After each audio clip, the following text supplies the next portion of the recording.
Tuko na hifadhi scheme, mfuko wa taifa wa hifadhi ya jamii hutoa huduma za hifadhi ya jamii kwa wanachama walioajiriwa kwenye sekta binafsi na waliojiajiri.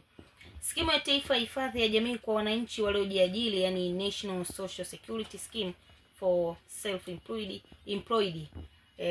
employed, lakini imeanzishwa kwa ajili ya kuhudumia wananchi waliojiajiri wenyewe kwenye shughuli za kiuchumi.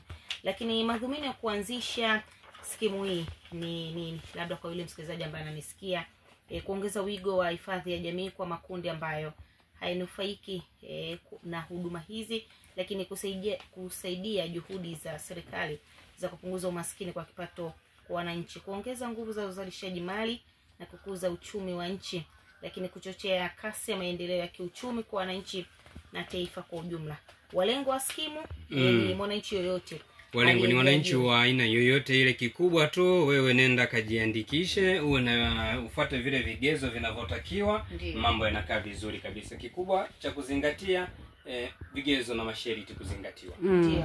Lakini kwa yule ambaye anajishughulisha na kilimo, ufugaji, uvuvi, uchimbaji mdogo wa madini, sanaa mbalimbali, bodaboda, machinga, biashara nyingine ndogo ndogo, wasusi, wachuuzi na sokoni, mamalishe pamoja na babalishe. Lakini lengo wengine ni pamoja na makundi yanayofanya kazi kwa kipindi maalum kabisa. Ndio. Lakini tukiachana na hapo, sifa za kujiunga ni zipi kwa yule ambaye anataka kujiandikisha katika skimu hii? Vigezo na masharti hapo sasa. Ili uweze kujiandikisha, umri kuanzia miaka 15 hadi miaka 70.